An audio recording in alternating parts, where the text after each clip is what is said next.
So this is the salt pond, which is just across the street from the ocean bay, and this is a great little estuary for fish fry and other invertebrates growing up in here. And as the tide falls, a current is formed on the bay side, which is caused by the higher water level in the salt pond flowing out to the ocean. This is where the stripers sit in ambush passing food as it flows by them. Alright guys, as you can see, the water is full of life. It's full of rock crabs, grass shrimp, little fish fry, all sorts of stuff living here. This is all the food that the striper are looking for. Guys, I'm already seeing thousands and thousands of little bait fish pile up around the outside of this edge of the pipe here. And as soon as the current gets a little stronger and they start to get sucked through, you can literally see the stripers swimming up into the pipe and practically filter feeding on all these little fish and invertebrates getting swept through. So these small fish you see is primarily what the striper are feeding on here, and they're really too small to swim in a strong current. And here we can actually watch as stripers swim into the pipe and hold their place in the current, just picking off fish as they're swept past them. This point in the tide is usually as early as I see the stripers here, but as the tide continues to fall, the striper feed more aggressively and are easier to catch.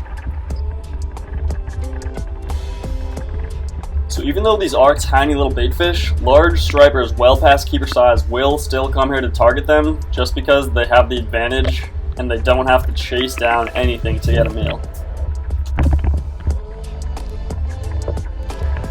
The bait fish that are in here right now are about 1 inch long. I'm using a 3-inch bait right now, so I preferably downsize, but this is the best I have right now. And these fish are super finicky, so it really does count to match the hatch as best as you can. Let's see if I can't pull a couple more out of here on this guy. Let's see if I can pull one right out of the current here. Literally just flipping it into the current, letting it get taken down. And I'm on. There we go. Just like that. Gonna pull him away from the current, all the other stripers, so he doesn't spook them away. Come on. And that is a pretty good striper. Probably about a 27-inch striper, 28. Then 5 minutes of being here. That's where we come. Let's get a release on her.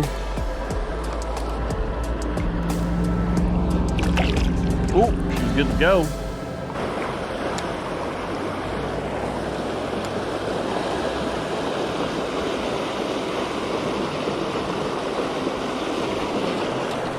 There's another one. Woo! This guy's a little smaller.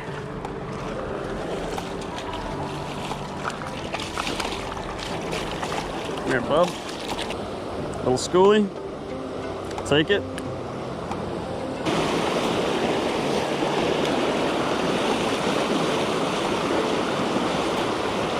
Ooh. Woo. Got a bite there. Swung and missed on that one.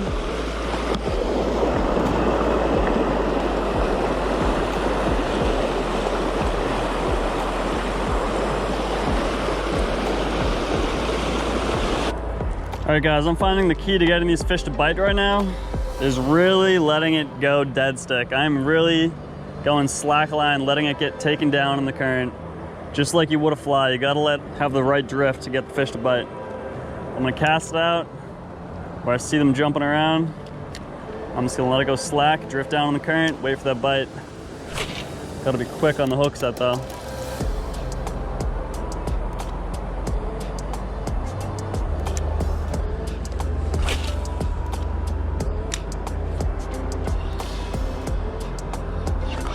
There we go, finally on another one.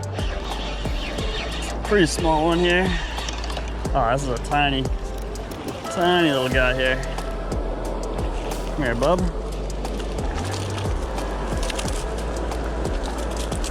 Well, I'm wishing I hadn't taken off the back treble on this now that I've missed a couple big ones. But at least catching something here.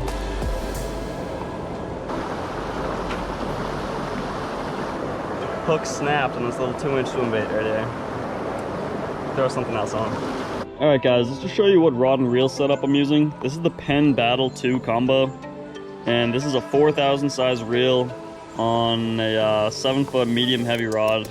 I'm throwing this on 30-pound braid backing with 17-pound fluoro leader, about 20 feet a liter.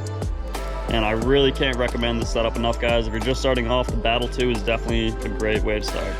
Alright, just to show you my basic saltwater fishing box, this is really all you need to have all the basics covered. I would definitely suggest getting some style of casting crankbait, crank or jerkbait, some kind of topwater. I like either these prop baits or these walk the dog style baits. Definitely, I would recommend picking up one of these little 4-inch Sabiles or some kind of other hard plastic swim bait. These are really great. You don't have to worry about them breaking.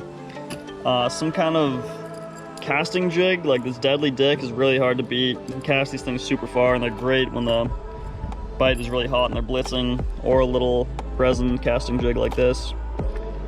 I would also definitely recommend getting some kind of swim baits that you can put your own hooks in. I like these just because you can exchange the hooks and control the weight and rate at which they sink.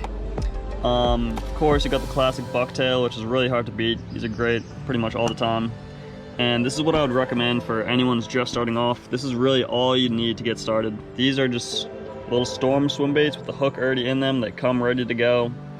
And a bunch of different colors, and really can't beat these for just getting started off. Definitely recommend getting some of these.